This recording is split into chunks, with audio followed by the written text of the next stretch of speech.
Supervisor Perez, thank you so much for joining us here at Bell Terrace Park today for the interview. We appreciate your time. Thank you for coming here. It's a special place. It is. And tell us more about why it's special. I know you were very excited about the renovations here. You know, Bell Terrace has been, a pillar of the community for a long time. And historically, this area has been, had been, a thriving economic zone here with businesses, restaurants that were particularly around African American culture, soul food, a really special, distinct place that folks would come from all over the county and frankly from around the state to come and see.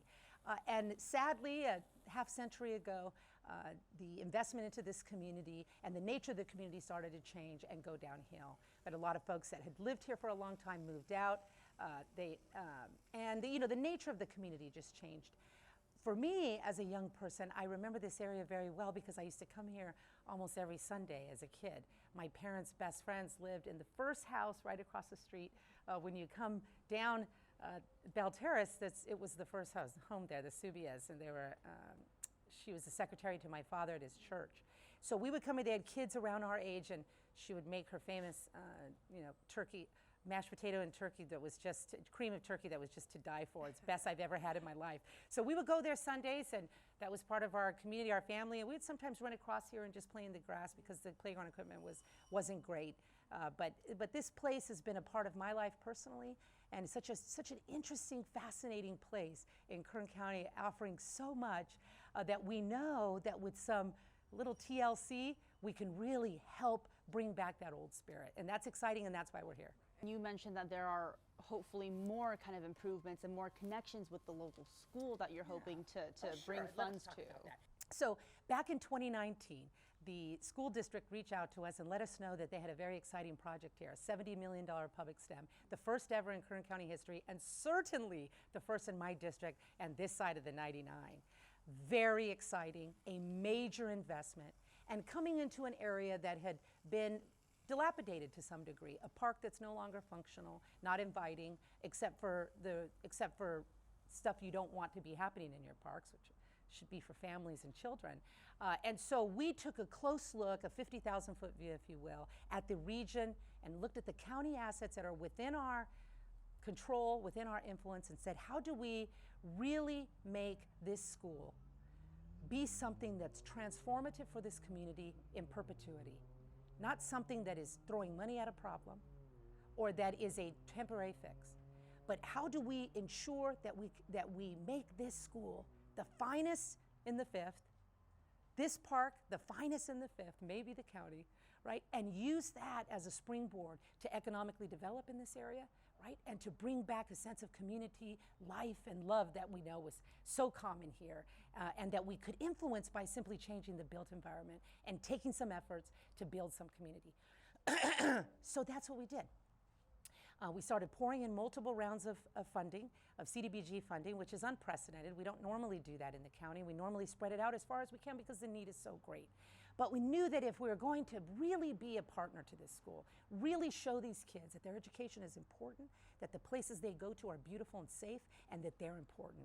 They gain those opinions of themselves. They see schools and parks around the county. They see them on TV, they see them in movies. They know that this was not good enough. They know that it was not a place to go with your family. And I've heard from the neighbors and the kids from the school where my kids attend, that they would leave this community to simply go to a park and have a swing to play on or a slide to come down on.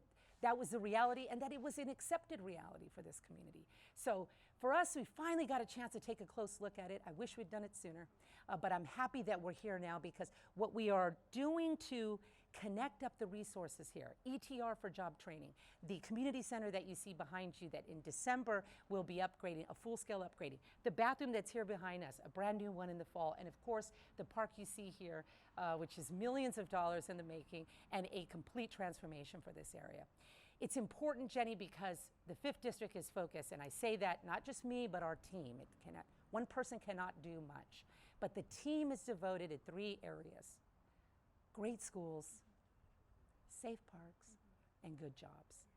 And that's what that center is about. It's all about right here in this area. all in one area. Right. We know that this is the poorest congressional district in the United States, and we have the second highest youth disconnected rate in America, from Boston to Bakersfield, the 98 largest metropolitan areas in America. Memphis, Tennessee, 22.6, Bakersfield, 22.2. For any city above 250,000, the least literate in America, right here. So we have to change the way we do business, Jenny. We've got to bring resources and hope right where our people are. And when you have these assets, they're already government assets. They're already funded by the taxpayer. They are investments of the community.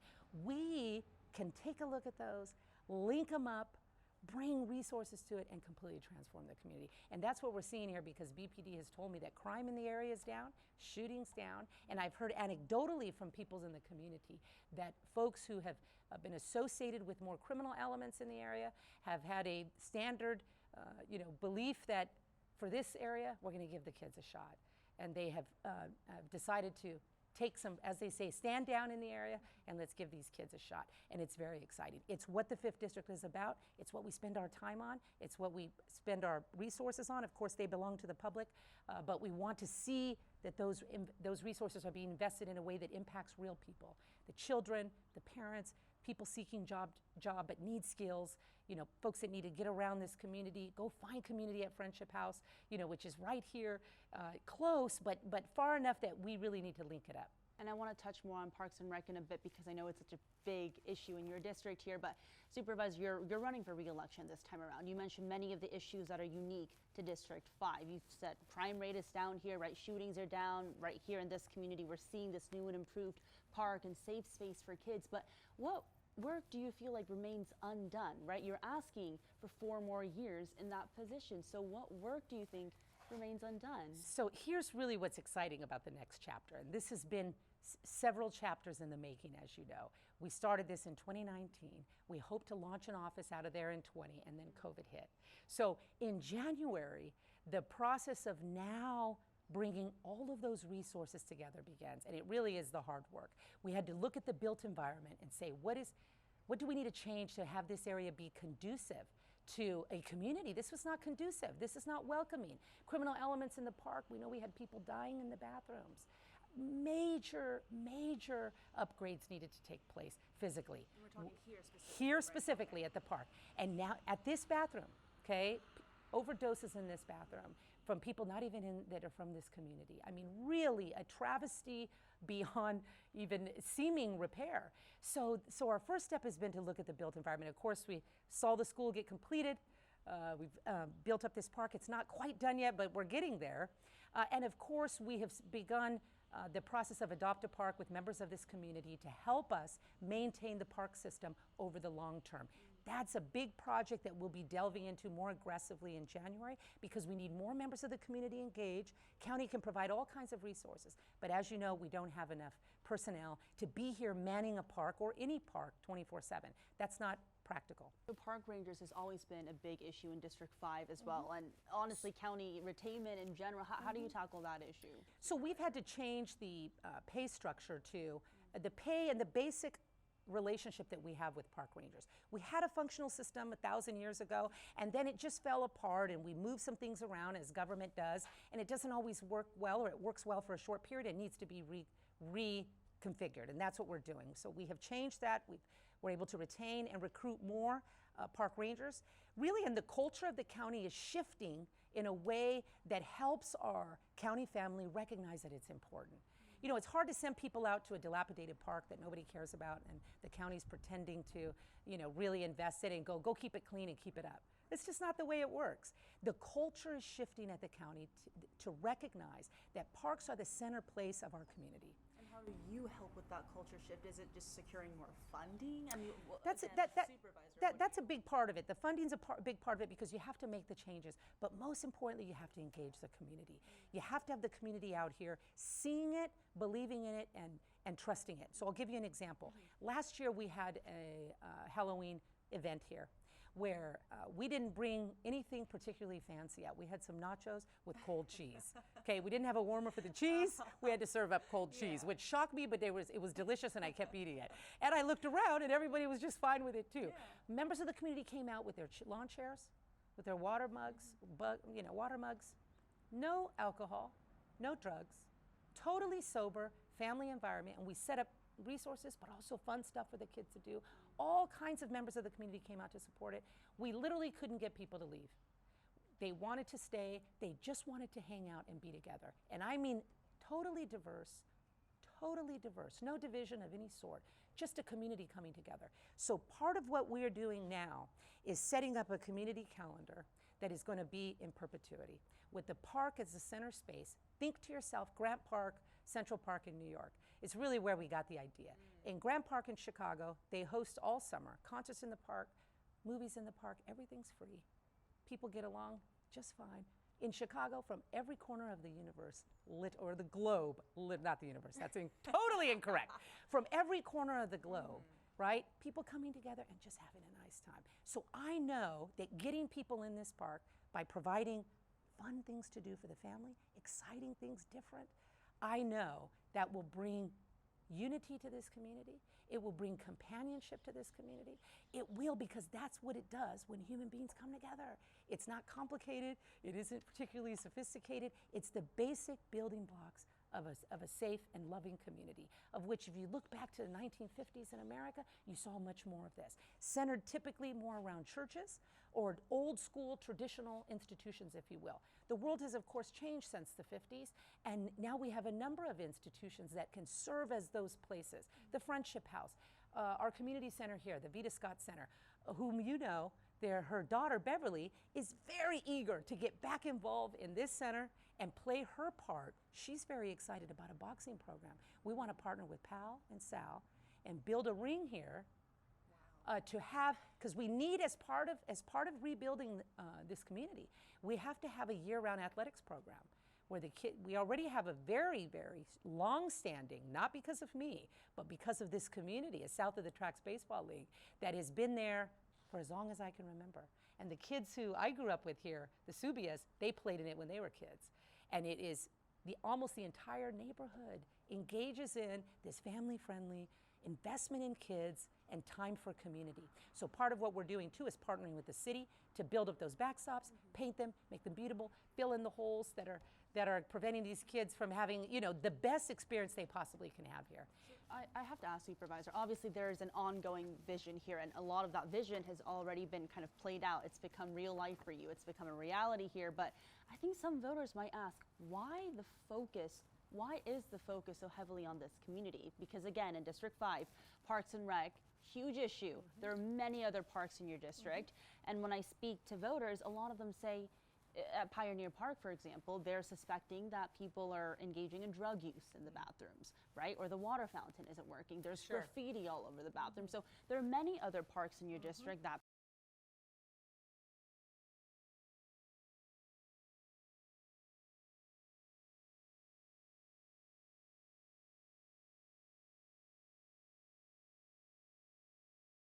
So every single district, every park in the 5th district has gotten an upgrade and is due for an upgrade within the last 12 to 24 months moving forward. So this is not the only park. This one is unique because we started it out and it's next to a school. Right. So if you look at Casaloma Park, we've did major upgrades at Pioneer and we continue to do that.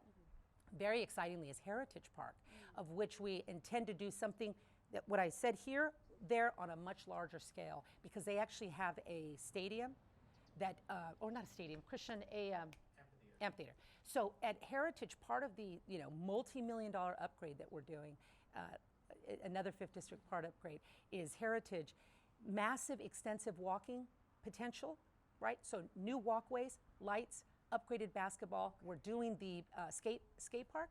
But really exciting there is an amphitheater, because one thing I've seen by really spending a lot of time in the community all throughout the district is people love to entertain. They love to have their talents showcased. There is so much talent here, it will blow your mind. People love to do stand-up comedy, family-friendly, wholesome stuff too, it would blow your mind. They loved stand-up comedy. They love to sing, get up spoken word. So part of what we are going to be doing in Heritage here in every park is developing out that calendar that allows people to showcase their talents right? Maybe get seen, maybe end up on America's Got Talent someday. I mean that. That's Yeah, how who it knows, happens. right. You don't know. And that Right. is, you look at Taylor Swift at these little stage with 10 people there. Right, and You now know, I mean, that's how it sold out works. concerts, That's right. how it works. And I've seen so much talent in this community, it would blow your mind. So the point is this is a pilot. And it's a way for people to go, okay, we can do that. As a land use model, this is a land use model. It's a park next to a school. There's these areas. Here's your residences. I'll tell you what's really exciting, though, Jenny. There isn't enough government money to transform this community. It doesn't exist. And to your point, we need to be doing it everywhere, and we are. But what's exciting is when you entice the community by these upgrades, when you show them that their taxpayer dollars are actually going to something meaningful that's going to impact their lives, they pay attention. And more importantly, the private sector pays attention because they're about making money. And of course, we need them to be that way, right? That's not what government does. Government is trying to regulate that process and of course link up those opportunities. So one of the things that's super exciting here, a month ago, we had a meeting at the Friendship House where we laid out, in conjunction with the city and the county, what the private sector is now doing because they're paying attention to what's happening here. We're getting a brand new sewage line all across MLK. Used to be Cottonwood, as you know. We changed that name to have it more fitting with the community, frankly, and with the leaders here and the school that, you know, just honors honors this incredible legacy. But now the private sector's coming in to build houses. Beautiful, too. You will not believe how gorgeous. You know, market rate. So not affordable government housing. We know that that's not a great investment. That the kind of investment here where we say to the private sector, we will provide the amenities, we will provide the built environment that'll get you people to move here. And I'll tell you how many people, you just can't imagine how many people have told me, if that community had decent housing like that, I'd go back there. So I'd move improvements back all in. around. Yeah. All around. And it's private sector partnership that's so critical. Government is not the answer to our problems. I'm sorry, it isn't. Hopefully you have a good leader or a person who really cares that can link up the private sector and the actual community who has to buy into what you're doing, Jenny. They have to buy in and believe that what's going to happen here is safe for kids. What's going to happen here when a person walks in and doesn't have job skills and they're humiliated by that reality, that they're not going to be shamed, that they're going to be given the opportunity to show that they want their piece of the American dream. And right here they can find it. And speaking of leadership, Supervisor, again, just going back to the re-election campaign, your opponent, Kim Salas, is another Democrat, also Latina. Are you not worried that that vote is going to be split among your district? Because your district is the second largest in terms of population size. It also has the second largest Latino population here in Kern. So many of those minority voters, are you not worried that that vote is going to be split? And I also ask that because in the primary, you were the only supervisorial race to not be decided outright with the majority of the votes. Yeah, I'm not sure what you mean by worried about it. I mean, voters vote for who they want to vote for. I don't think that race has a huge part to do with it, to be honest with you. We have a lot of supporters that are not Latino that are looking at the work that we're doing. So, you know, anybody can put their name before the voters, and they should if they're interested in leading. You know, I'm not bothered by that or concerned by that because it's really the voters who know what's being done. They're not easy to fool. They know who's done the work, but sometimes they're also ready to move on too. So it's not something that you can really spend too much time worrying about. The voters are going to decide and pick who they think is going to do work in their community, who's going to improve their lives. And that could be me, it could be my opponent. I'm just not worried about it. What's your response to folks who say, look, it's time for a new supervisor, or they're looking for change? You're the same supervisor, you're the same person. How do you persuade those voters, hey, I may be Leticia Perez, but I am that change that you are looking for? How do you persuade them after so many years in office? The voters will look at the work that's been done. What do you? We I'm really asking go. you to brag about yourself. Oh, that's so nice. What's the biggest? What do you really put at the forefront of your argument as to saying, look, this is what I've done.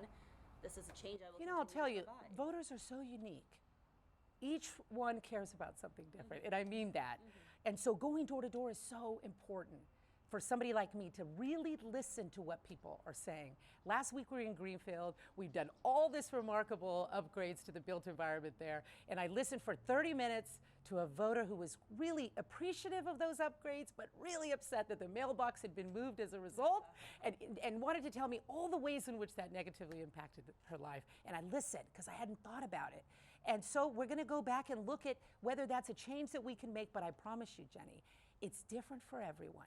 And ultimately, voters want to do what's best for them. And so to blanket them or to try to understand them outside of that, I think is a mistake, because they're so unique. They watch very closely. I think they appreciate when we go to the door and say, I'm here because I care about your community. I have kids just like you. I was raised in East Bakersfield. I was in a home with 17 people. You know, at one point, it didn't seem particularly hopeful, but through the education system, through great mentors, and through essentially a community coming together, you know, anything is possible. And I believe that. So my hope is that the voters who see what we have done, when we go to the doors, we remind them what we've done, the promises that we've kept, who I am from this community, love this community. And, you know, and ultimately they have to decide, you know, what feels right for them. And I trust them and accept the outcome. And one more question about your opponent, Supervisor. I think the most recent kind of headline that included both you and Kim Salas was that a lot of these local law enforcement agencies, public safety agencies, endorsed Kim Salas. And then just hours later, the county's top law enforcement official, Sheriff Donnie Youngblood, endorsed you. Is that kind of, for you, does that kind of speak volumes about kind of how the community feels about you versus Kim Salas? What was your Donnie in particular? Donnie in particular, or I mean, again, he is the county's top law enforcement official, so he holds a lot of power in this community. Is that kind of an echo of how the community feels about Jenny, you? It really is it's my proudest relationship, because we didn't start out that way. We started out, it was rough. He assumed things about me and I assumed things about him. Neither of them were mostly true. And through the last decade, we've worked really hard to build an actual relationship with each other. It has sometimes involved very heated arguments, very heated in my office, usually him and I, where he has disagreed with things I've done on the dais, and I've been upset with things I see the department doing. And I'll tell you, it was tenuous in the beginning. But over time, we have built an honest and sincere relationship with open communication. He's my neighbor. And we worked together very aggressively on Measure K to get raises to his people. That was really an incredible moment for Donnie, because to come out in favor of a tax measure, something that I'm supposed to be in favor of, alone and with other tax and spin libs, if you will, to have Donnie come out and say, we have no other choice. This is so critical, and he cares so much about his people, so much about them. To do that, you know, was one of those moments where I realized we really are in this for Kern County. And Donnie isn't, despite what political differences we may have, or heated moments that come up, this is a person I want to build with, and I'm so grateful that I had a chance to build with. And I'm so grateful he gave me a shot, gave me an opportunity to get to know who I am. And we've had a great relationship working here. So I'm very proud of that endorsement. Donnie is more than a supporter, he's a friend. He's a great leader in this community. We do have our disagreements. We do them in private, and we do them respectfully, but we continue the relationship forward. So I have to be honest that it is my proudest endorsement, because it's not supposed to happen. And I don't know that there's any Democrat in Kern County that he supports. I don't know that there's any relationship around the state like mine and Donnie's. It's special. It means a lot to me, and I hope that that says something to the community, that, you know, we can forge a future that is based in unity and decency, and that we can become friends in the process. Why not? What message do you think that sends to Kim Salas, though? I'm just trying to talk about the election itself. I don't know her. I don't know her, and I'm not worried about her. She's another person vying for power. People vie for power all the time. It's normal. It's okay. It's a healthy democracy. But, you know, what I have with Donnie is real. It's not a special interest union group that, you know, it's really determined by the GOP. I'm just going to be honest. This is an actual relationship based on actual deliverables. And that, to me, it feels like the work has been worth it. And touch on the point of, in many ways, the Board of Supervisors being a nonpartisan office, but still partisan in many ways. And you mentioned the local GOP party. There's obviously the local Democratic Party, which you're a part of. a lot of eyes are on the second supervisorial district as well, just after the former supervisor resigned, and now there's this really kind of quick race to determine who replaces him. A lot of people are thinking the moderate Republican candidate, Chris Parlier, is the likely victor in that election. And so I want to ask you specifically, as the lone Democrat on the board, how do you think you will work with kind of the new makeup of the Board of Supervisors?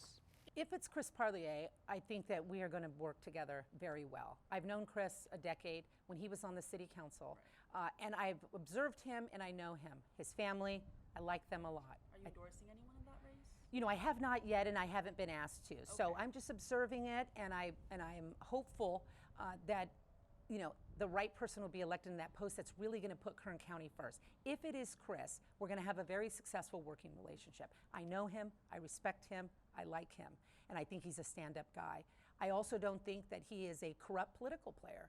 You know, I think he is a person who has demonstrated through the last decade that he cares about the issues, he cares about Kern County, and he's also a person who's been a lifelong public servant, right? He's not coming from the private sector and, you know, and looking for opportunities in government to, you know, grease the wheels. This is a person who's devoted their life to public service and doing something very dangerous, putting his safety, his life in harm's way in order to protect, you know, law and order and public safety. I think that's very commendable, and I'm happy that he's running, and I wish him the best. Do you ever wish there was another Democrat on the board with you, Supervisor? Jenny, it depends on who it is, honestly. This is a person checks a box on a registration form. Yeah. It doesn't mean anything, Right. Jenny, and I mean it. I mean, you don't know what a person is about and their character until you work with them and get to know them. And that's what's so ironic about Donnie and others from the GOP that I've worked well with, Chris Parlier, our Taxpayers Association. I mean, the idea that we can know something about somebody's character by a box they check or the hue of their skin or who or how they love is crazy. We don't really know a person until we know their character. We don't really know how they're going to perform or what's going to happen with their kind of service. So I would like to see, frankly, more women on the board. Like, I think that would be very meaningful. Bernita Jenkins is a Democrat and the only female in this race. Again, it's got to be the right female and the right kind of partners. But when I look at that board, the makeup of the board, I would like to see more women up there. I think that'd be really cool. And I think it's cool that my opponent is a woman. I think it's, you know, when we're used to men competing for power, and when women compete with each other, it's, you know, people want drama from it. But I don't think that we need that. I think voters can look at the leaders and say, you know, what have you done with your life? What is your preparation? And, you know, what is your work ethic to actually deliver for the community? And, you know, I think that's pretty clear. Who's who and what's what.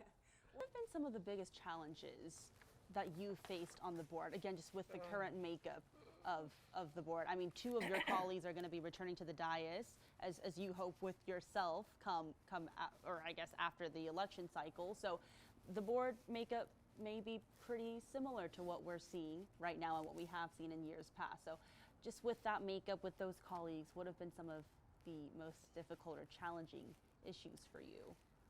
You know, Jenny, being the lone woman in any institution is not easy. I don't think it's easy for any woman. I can't imagine it's easy for you to, you know, be out and take the slings, the arrows, to be a face of anything is not easy. So that really, I think, has been my greatest challenge is I have really been alone up there. I don't have a partner, I don't have an ally, or somebody that I can really work through issues with and know that in good faith, we're going to do what's best for Kern County. Which issue specifically do you experience that? I know there could be an abundance of issues, but any notable ones that you think, oh my gosh, that time was a challenge, that time was a struggle? Let's look at this contract for security services for Kern County. Yeah. Take that as an example. You know, I don't know that I have partners on that board that are going to say, we're going to do what the county family is telling us is the best thing to do for Kern County. We're going to do what we want to do. That is the frustration. That's the frustration.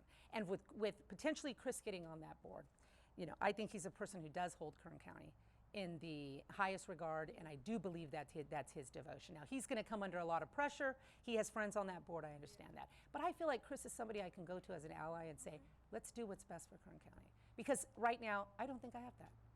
And really quickly on Transwest, I know some community members were questioning why you were absent during that final vote because you were that voice opposing the contract.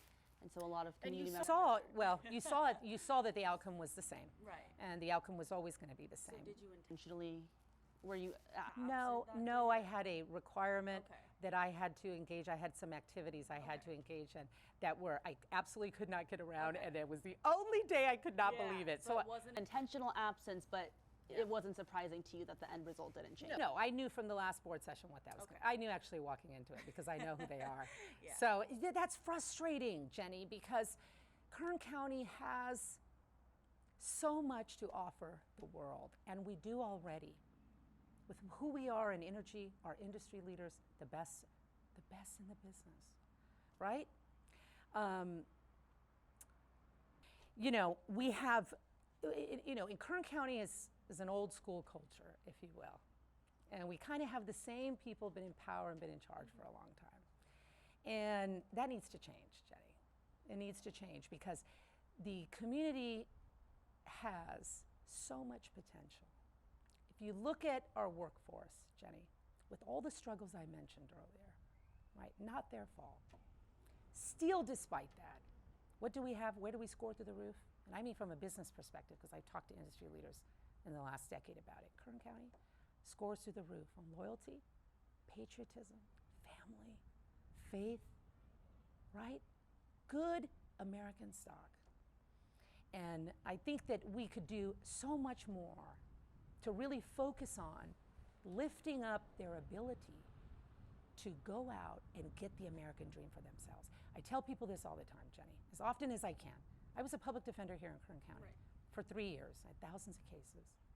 And I was stunned to see the parallels, the patterns. It's like these are all Kern County kids. Many of them who can't read, many of them through the foster system. And you know what? The number one question they ever asked me, Jenny, 10 to 1. Ms. Perez, could you help me get a job? That's Kern County. And last thing for me, Supervisor, I'm just going to play a little bit of devil's advocate in the most respectful way possible. You mentioned earlier in that answer that in Kern County you see a lot of the same leaders getting reelected over and over again. What do you say to critics that say the same of you, since you have been in the same position since 2013? I say they need to vote their interests, whether it's me or someone else. That's it. Voters need to do what's right for them. And it is so specific and so particular. And it's really up to them to decide if something is too short or too long. It's really not for me to say. But I'm confident that the work that we have done, the promises that we have kept, are enough to have them want us back. And if not, that's okay too, Jenny. It's not the end of the world. But certainly the work that we have done here is meaningful. It will continue on in perpetuity. And I have a suspicion that we'll be back here in January talking about this center. Because I feel good about where we're at because of the work that we do and the team that D5 is. It's not just me, Jenny. I'm a small player in it. The real work is done on the ground by the team and the members of this community and other communities who really believe that Kern County is a great place to raise a family and that we can improve it and that we can close the skills gap and we can continue to lead the globe in energy and in our industry areas, but that our people will be able to experience the bounty of that reality, that it would not be so stark, the contrast. That's where I think Kern County people are. That's what we've devoted our life to. Rising tide lifts all boats. We believe that, and we're going to be here as long as we can. And you and I were just sharing frustrations on voter turnout, right? Just the importance of people voting and showing up to vote. That's exactly right. And the importance of people voting for their interests, and really looking at the individual, really looking at who is in this community, who's vouching for who, which part of this is just politics as usual, and who really cares about the community. I love this community. I've devoted my adult life to Kern County, and I feel very, very good about where we are. Well, Supervisor Perez, thank you so much again for your time. Thank Best you. of luck on your Thank you. re-election bid. Thank you.